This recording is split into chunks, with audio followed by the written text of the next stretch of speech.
The Empire had ruled the stars for 10,000 years. They had conquered worlds, destroyed civilizations, and built an empire that stretched across 1,000 solar systems. To them, the universe was a garden, and they were the gardeners who decided which plants would grow and which would be pulled out by the roots. Earth was not even a weed to them, it was dirt. When the carrier vessel suffered a catastrophic engine failure near the edge of the Sol system in the year 2031, Commander did not panic. He simply looked at the damage reports and made a decision.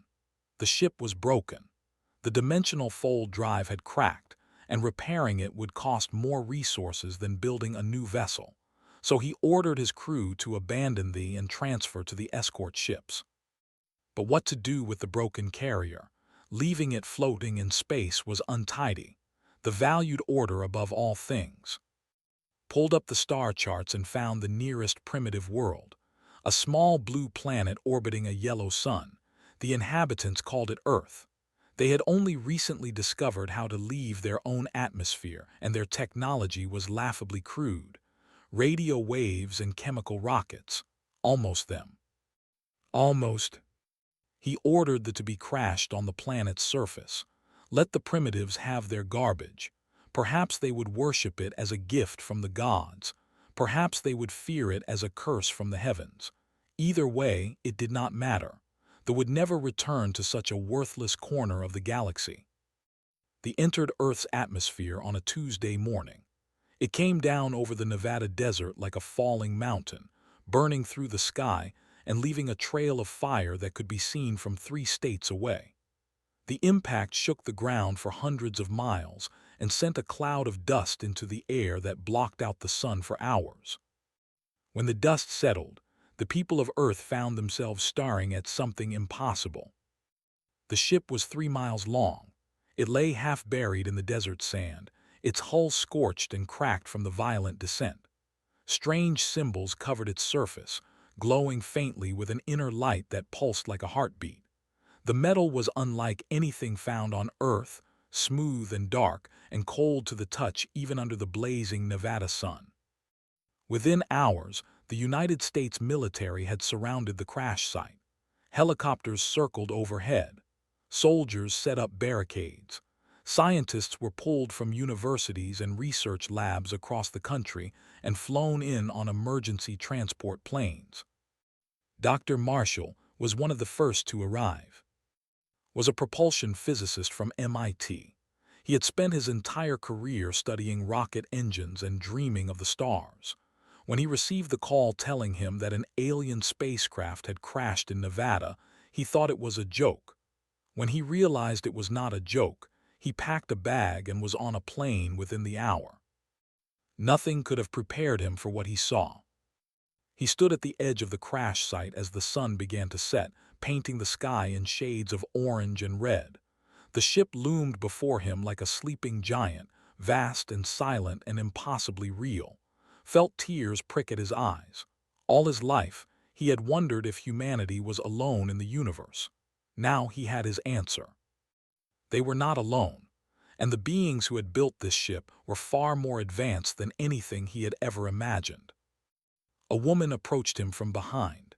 She wore a military uniform with captain's bars on her shoulders, and her hair was pulled back in a tight bun. Her eyes were the color of ice, and her expression gave nothing away. "Dr. Marshall?" she asked. Nodded, still unable to look away from the ship. "I'm Captain Price.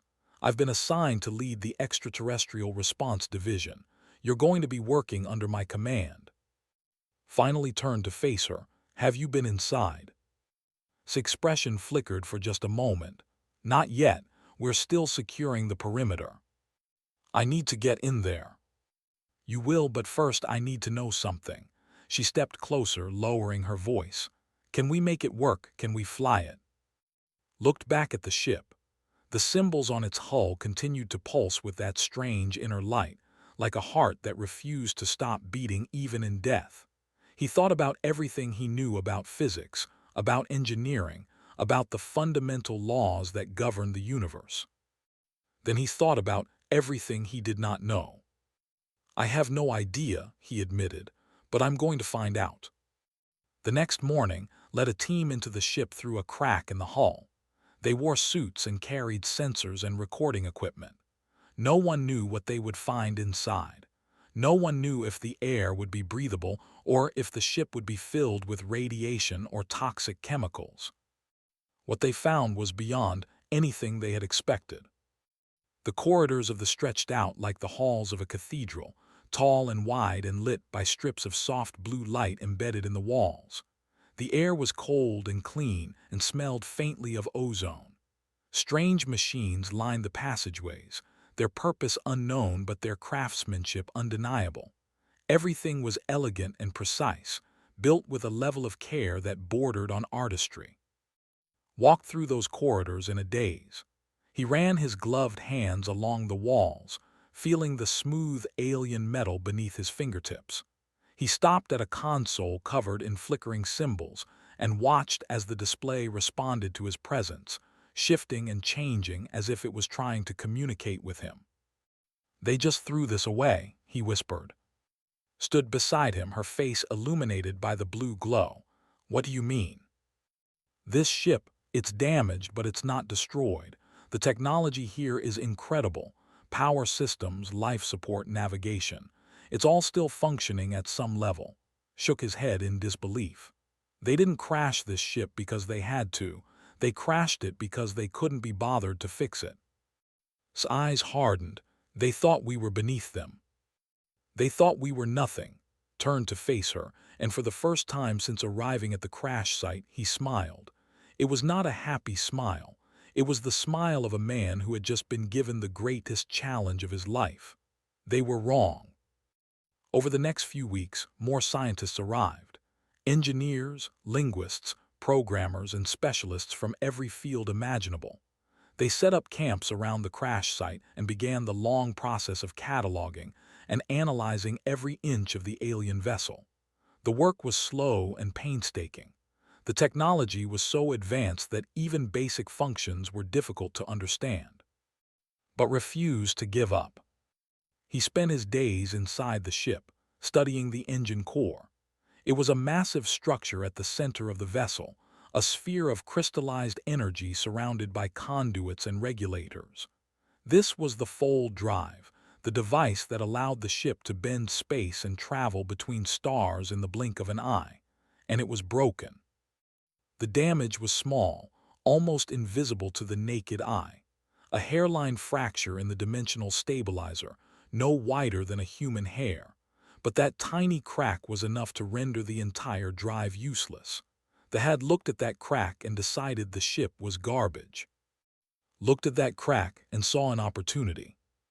He worked through the nights, filling notebooks with equations and diagrams. He argued with other scientists and debated theories that had never been tested. He pushed himself to the breaking point and then pushed further, because he knew something that the did not. Humanity had spent its entire existence solving problems that seemed impossible. They had learned to fly when they were told it could not be done. They had split the atom and walked on the moon and built machines that could think for themselves. They were stubborn and creative and relentless.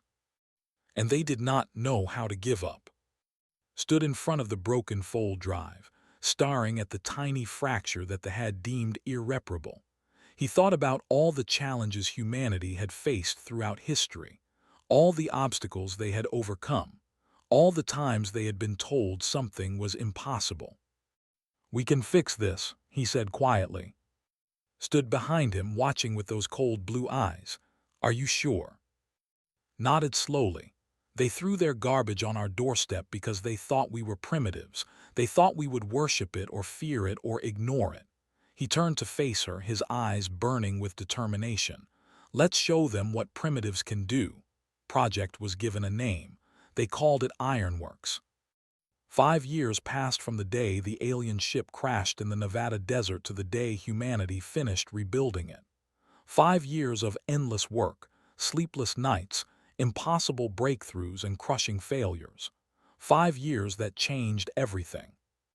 The crash site became a city. What had once been empty desert was now filled with research facilities, living quarters, manufacturing plants, and testing grounds. Thousands of people lived and worked there, all focused on a single goal. They came from every country on Earth.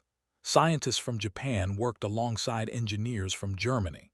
Programmers from India collaborated with physicists from Brazil. For the first time in history, humanity was truly united in a common purpose. Marshall led the propulsion team. The fold drive consumed his every waking thought. He barely slept. He ate only when someone put food in front of him. His hair turned at the temples and dark circles formed under his eyes, but he never stopped working. The problem was simple to describe but incredibly difficult to solve. The dimensional stabilizer was cracked. They had built it from a crystalline material that did not exist on Earth, and they had built it to exact specifications. When it cracked, they could not repair it because their entire manufacturing process was designed to create perfect components. They had no method for fixing imperfect ones. Spent the first year trying to understand how the stabilizer worked. He spent the second year trying to recreate the crystalline material in a lab. Both efforts failed. The technology was simply too different from anything humanity had ever created. Then Dr. Torres arrived. Was a materials scientist from. She was young, barely 30, with curly brown hair and a habit of talking to herself when she was thinking hard. She had been recruited to help analyze the alien alloys, but quickly realized she was the key to solving the fold drive problem. "You're going about this all wrong," she told him one night as they sat in the ship's engineering bay, surrounded by broken equipment and scattered notes. "You're trying to replace the damaged material with the same material, but we can't make the same material. We don't have the technology." Rubbed his tired eyes. "So what do you suggest?" Pulled out a small piece of metal from her pocket. It looked ordinary, just a dull square about the size of a coin. "This is a titanium composite I've been working on. It's not as strong as the crystalline structure, but it has different properties. It's flexible. It can absorb stress instead of cracking under it." Took the metal and turned it over in his hands. "This won't work. The stabilizer needs to maintain a precise molecular structure. Your composite is too unstable." "By itself, yes," smiled. "But what if we fuse it with the existing crystalline material, not as a replacement but as a support structure, like putting a cast on a broken bone?" Stared at her for a long moment. Then he stared at the metal in his hands. Then he jumped to his feet and ran to the nearest console, pulling up diagrams and running calculations. Watched him work, her smile growing wider. "This could work," muttered. "This could actually work." It took another 2 years to perfect the process. They had to develop new tools, new techniques, and new ways of thinking. But slowly, piece by piece, they repaired the fold drive. The titanium composite did not just fill the cracks in the crystalline structure. It actually strengthened it, creating a hybrid material that was more resilient than either component alone. They had designed their technology to be perfect and unchanging. Humanity made it better by making it adaptable. While focused on the engine, Captain Price oversaw the rest of the reconstruction. She had been promoted to admiral halfway through the project, a recognition of her leadership during the most important undertaking in human history. She approached the task with the same cold efficiency she brought to everything else. The ship needed a crew, not just scientists and engineers, but soldiers and pilots who could operate the vessel in combat. Established training programs and recruited the best candidates from militaries around the world. They learned to navigate the alien corridors, operate the unfamiliar systems, and work together as a team. Commander Cole became her most important recruit. Was a Navy pilot with 15 years of experience. He had flown jets off aircraft carriers and tested experimental aircraft that pushed the boundaries of human engineering. He was calm under pressure, quick thinking, and absolutely fearless. When told him she needed someone to fly an alien spaceship, he did not hesitate for a second. "When do I start?" he asked. The cockpit of the alien vessel was designed for beings that were very different from humans. They were tall and thin, with elongated fingers and three-lobed brains. Their controls responded to neural impulses, translating thoughts directly into commands. A human sitting in the pilot's chair could not even activate the navigation display. Refused to accept this limitation. He worked with a team of neuroscientists to develop an interface that would allow human minds to communicate with technology. It was a helmet fitted with sensors and transmitters, designed to convert human brain patterns into signals the ship could understand. The process was slow and frustrating. For months, sat in the pilot's chair wearing the helmet, trying to make the controls respond to his thoughts. He failed again and again. The first 100 attempts produced nothing. The next 100 produced only static and error messages. His head ached constantly from the effort, and there were days when he wanted to give up. But he thought about what it would mean if he succeeded. Humanity would have a starship. They would be able to explore the galaxy and meet other civilizations. They would no longer be prisoners of their own tiny corner of the universe. So he kept trying. On the 1400th attempt, the navigation display flickered. On the 1500th attempt, it came fully online, filling the cockpit with holographic star charts and system readouts. Sat in the chair, breathing hard, sweat running down his face, and watched as the alien ship responded to his commands. "I did it," he whispered. News of the breakthrough spread through the facility like wildfire. Scientists and engineers gathered outside the cockpit, cheering and applauding. Rushed up from the engine room, his face flushed with excitement. Arrived moments later, her expression unreadable as always. "Show me," she said. Closed his eyes and focused. The ship hummed around them, systems coming online one by one. Lights activated in the corridors. The life support systems began cycling fresh air. Deep in the heart of the vessel, the repaired fold drive began to pulse with energy. For the first time in 5 years, the ship was truly alive. They decided it needed a new name. They had called it which roughly translated to burden carrier in their language. Humanity would not use that name. This ship was no longer a burden. It was a weapon. It was a shield. It was proof that humanity could face the impossible and win. They called it the Reclaimer. The name was perfect. The ship had been discarded, abandoned, thrown away like trash. Humanity had reclaimed it. They had taken something broken and made it whole. They had taken something alien and made it their own. Stood in the engine room, listening to the fold drive hum with power. Beside him was running final diagnostics on the hybrid stabilizer. The numbers looked good, better than good. The engine was operating at levels that exceeded its original specifications. "They thought this was garbage," said quietly. Nodded, "and we turned it into something they never could have imagined." Admiral Price's voice came over the ship's communication system, calm and steady as always. "All personnel, prepare for launch sequence. We lift off in 24 hours. Looked at. Neither of them spoke, but they did not need to. They had spent 5 years working toward this moment. They had sacrificed sleep, health, and personal lives. They had faced doubt and criticism and seemingly impossible obstacles. Now they would find out if it had all been worth it. The Reclaimer was ready to fly. The morning of March 15th, 2036 was clear and cold.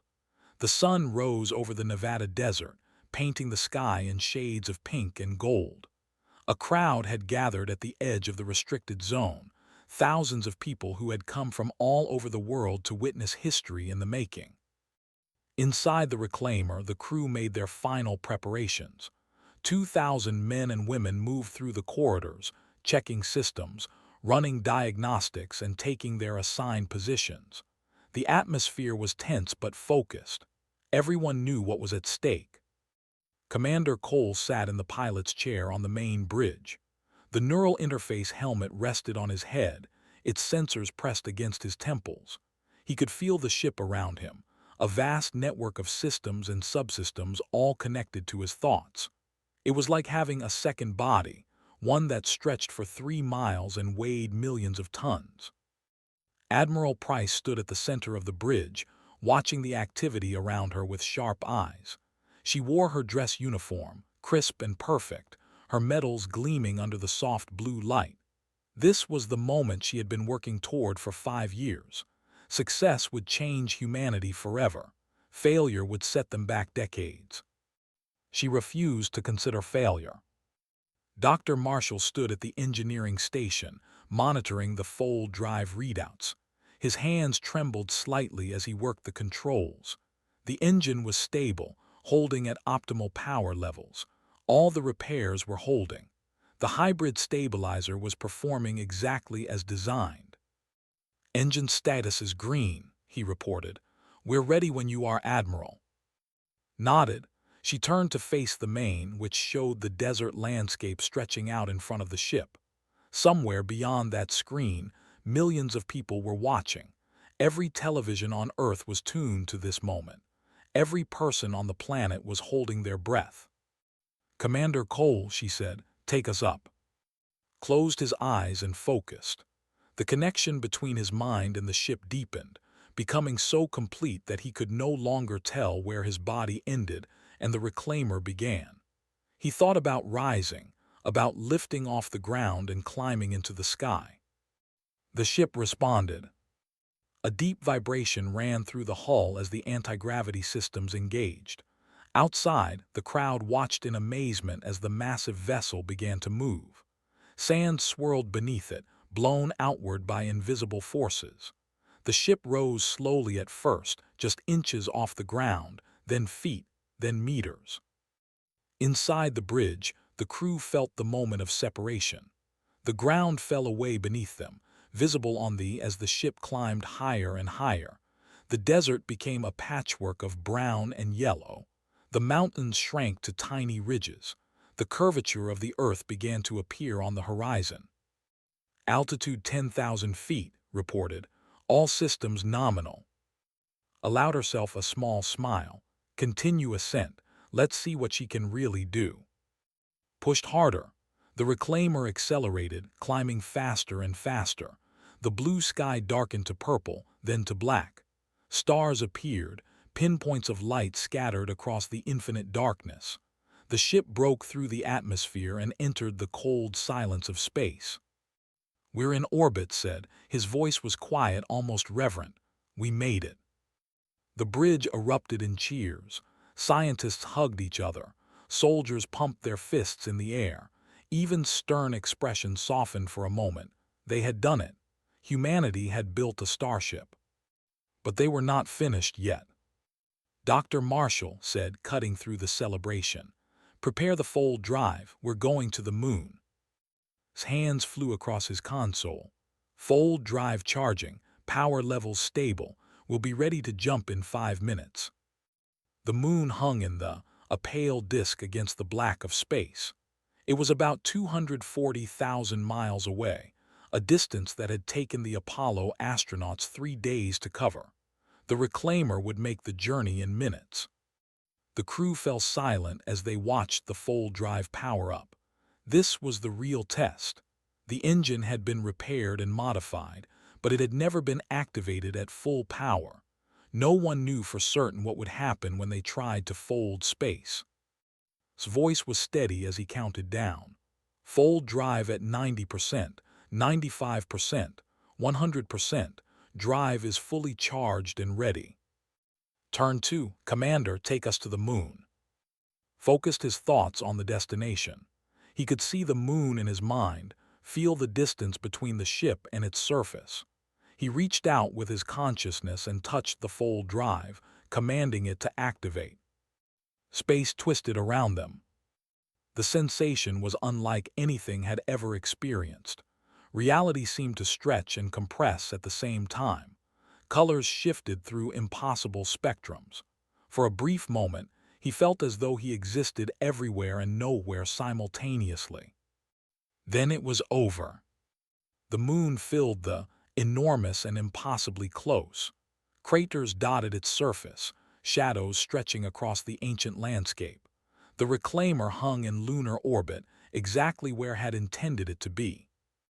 "Transit successful," announced, his voice cracking with emotion.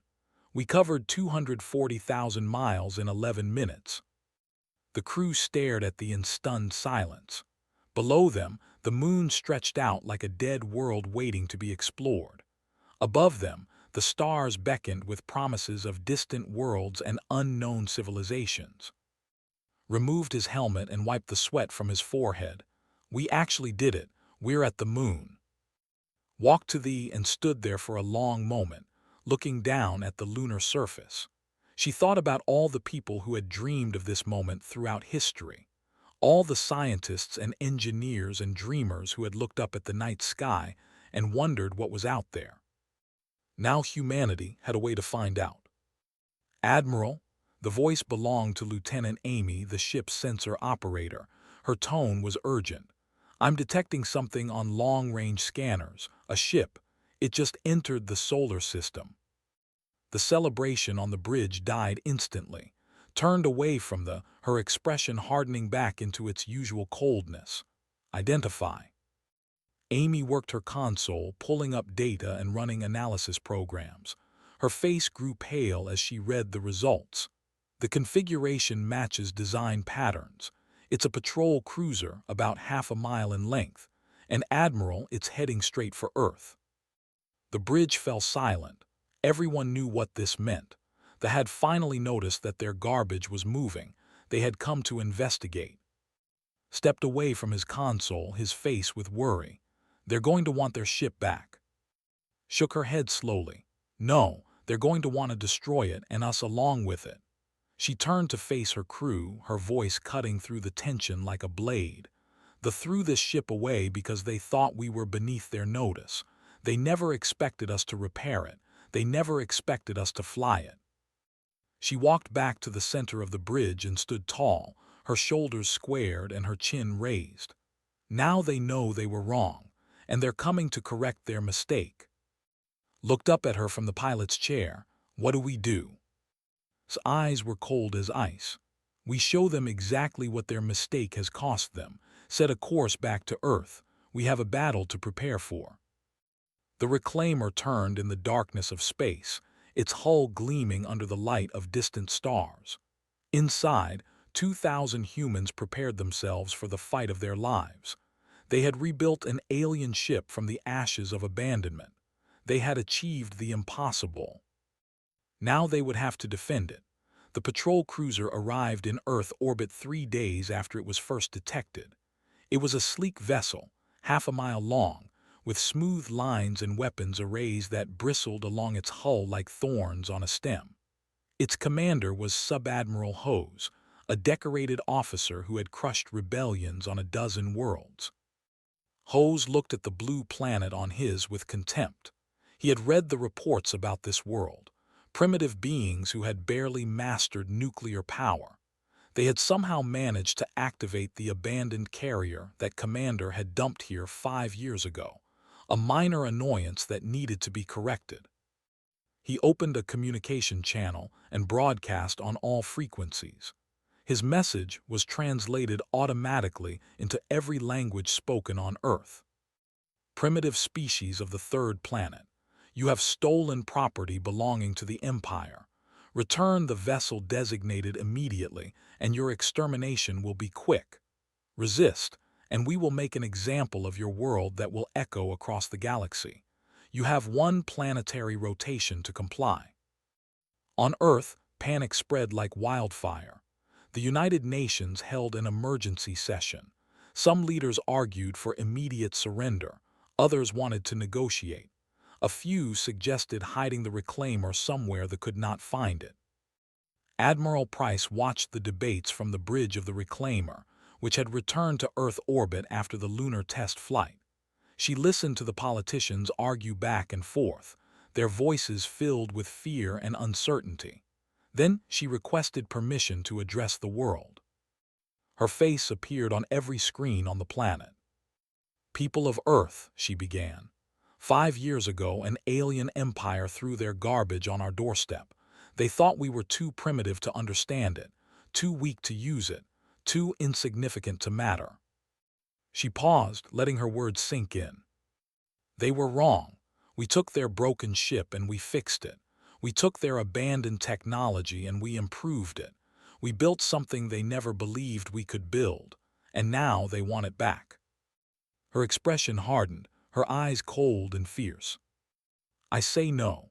This ship belongs to humanity now. We earned it with 5 years of blood and sweat and sacrifice. We are not going to hand it over to the same beings who thought we were worth less than their trash. She leaned forward, her voice dropping to a deadly calm. They think we are insects. Today, we show them what insects can do when someone threatens our home. The broadcast ended. Around the world, people watched their screens in silence. Then slowly, the silence gave way to something else. Cheering, applause, voices raised in defiance. Humanity had been pushed into a corner and they had chosen to fight. The reclaimer rose from Earth's shadow to face the. Commander Cole sat in the pilot's chair, his neural interface helmet firmly in place. He could feel the ship around him, every system and sensor an extension of his own body. The crew moved through the corridors with grim determination, taking their battle stations and preparing for combat. Dr. Marshall stood at the engineering console, monitoring the fold drive and the power distribution network. He had made modifications over the past 3 days, reinforcing the shields and boosting the weapons array. The reclaimer was ready. Dr. Torres was beside him, running final checks on the hybrid system she had helped design. Her hands were steady even though her heart was pounding. This was what they had built the ship for. This was the moment of truth. Admiral Price stood at the center of the bridge, her hands clasped behind her back. She watched the grow larger on as the two ships approached each other. The alien vessel was smaller than the reclaimer, but it was fully operational and armed with weapons that had destroyed countless ships across the galaxy. Sub-Admiral Hose is hailing us, Amy reported from the sensor station. Nodded, put him on screen. The flickered and the face of the commander appeared. Hose was tall and thin, with skin and 3 eyes arranged in a triangle on his elongated face. His expression was one of smug superiority, like a cat looking at a mouse. "You are making a mistake," he said. "Your vessel is a broken relic that my people discarded. You cannot possibly hope to match a fully functional warship." Met his gaze without flinching. "You threw your ship away because you couldn't fix it. We fixed it.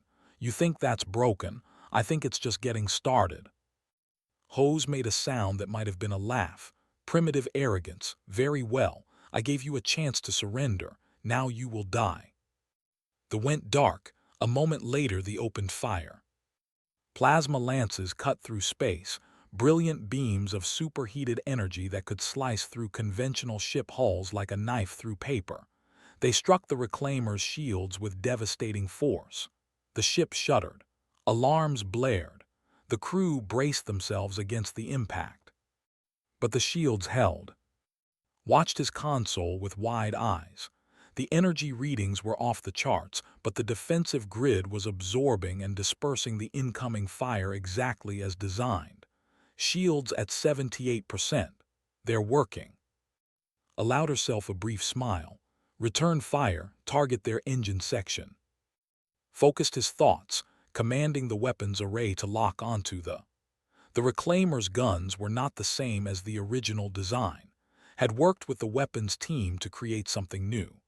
They had combined human technology with energy projectors, creating hybrid cannons that fired magnetically accelerated rounds supercharged with plasma. The first volley tore through space. The shields flickered under the impact. The ship was designed to defend against pure energy weapons, not the hybrid assault that now battered its hull. One round punched through the port engine section, sending a spray of debris into the void.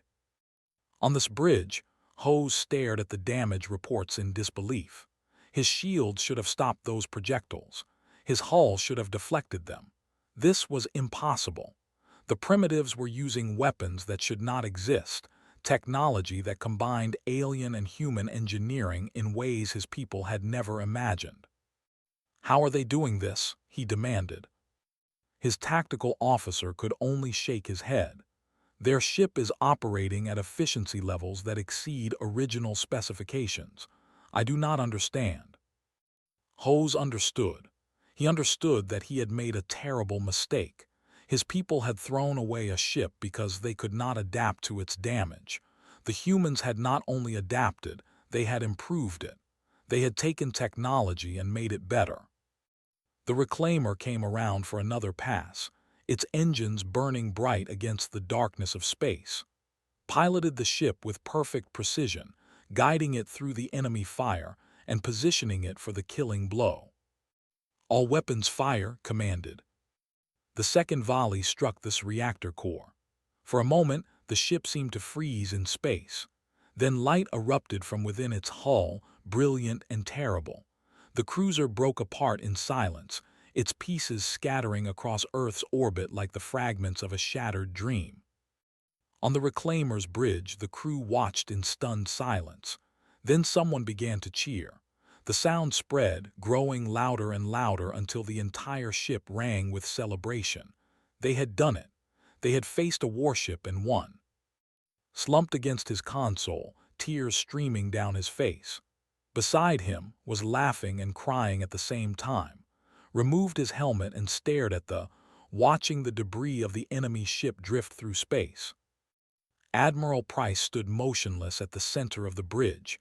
She looked at the wreckage then at the crew celebrating around her. They had won the battle, but she knew this was only the beginning. They would return.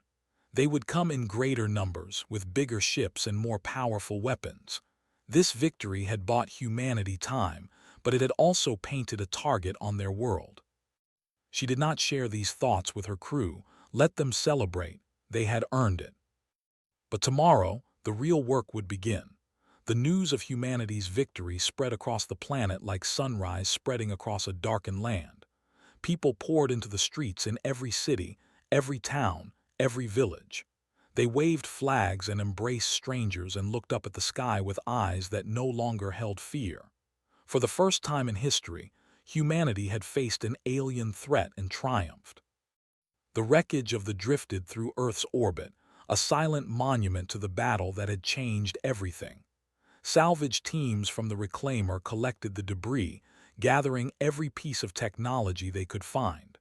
There was still so much to learn, so much to understand. But Admiral Price knew that celebration was a luxury they could not afford for long. 3 weeks after the battle, she called a meeting in the reclaimer's conference room. Marshall, Torres, Cole, and the other senior officers gathered around the long table, their faces a mixture of pride and exhaustion. They had accomplished something incredible. Now they needed to figure out what came next.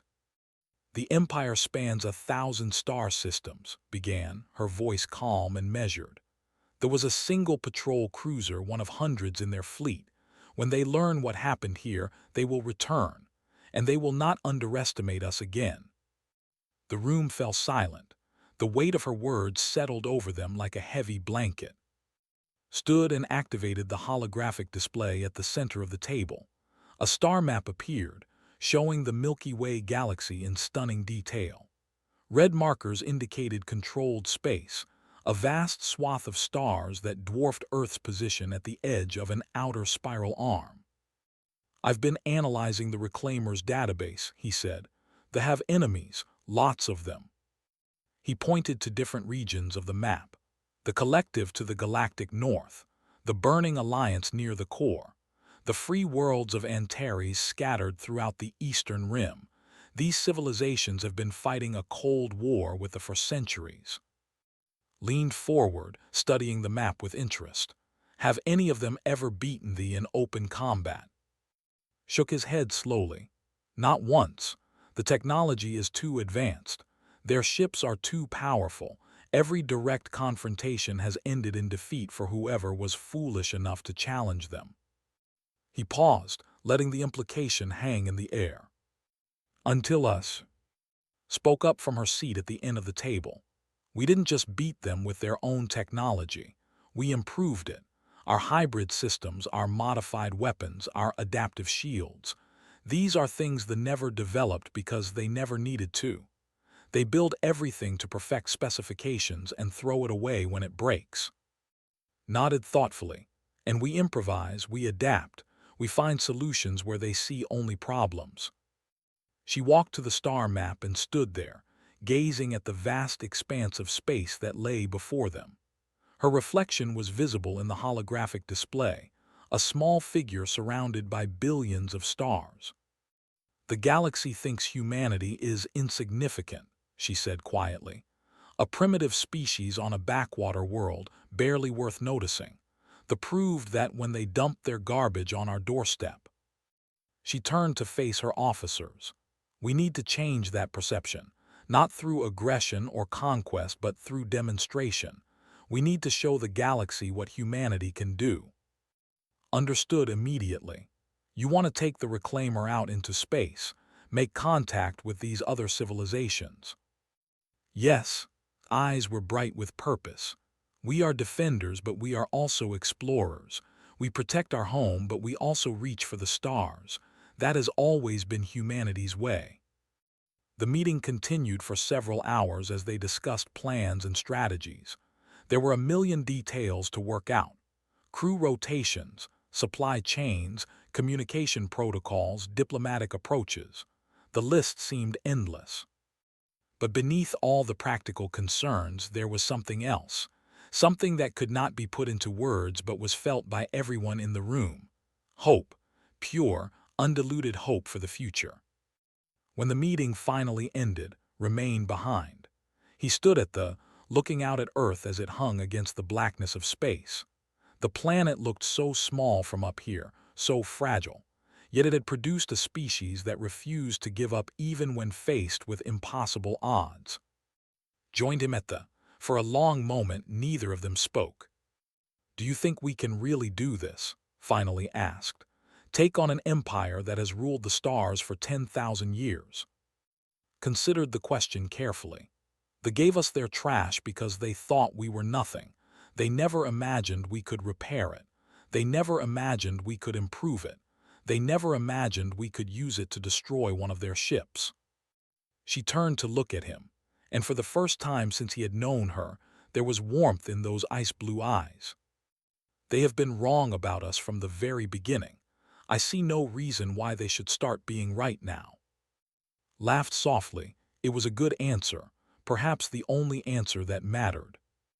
The next morning, the Reclaimer prepared for its first true voyage into deep space. Cole sat in the pilot's chair, his neural interface humming with energy.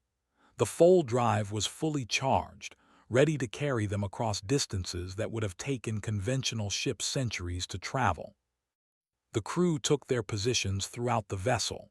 Scientists, engineers, soldiers, and diplomats, men and women from every nation on Earth, united by a common purpose. They were going to represent their species to the galaxy. They were going to show the universe what humanity could become. Admiral Price stood at the center of the bridge, looking out at the stars. Somewhere out there, they were plotting their revenge.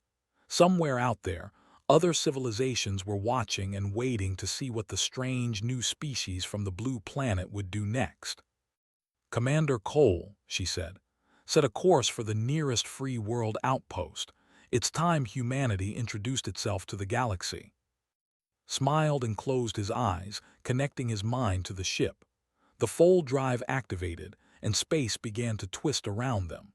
The stars stretched and blurred as reality bent to accommodate the ship's passage. In the engineering bay, watched the engine readings with quiet satisfaction. The fold drive was performing even better than expected. His hybrid repairs had not just fixed the damage, they had made the system more efficient than it had ever been. Beside him was already planning the next round of improvements. She had ideas for the weapons systems, the shield generators, the sensor arrays.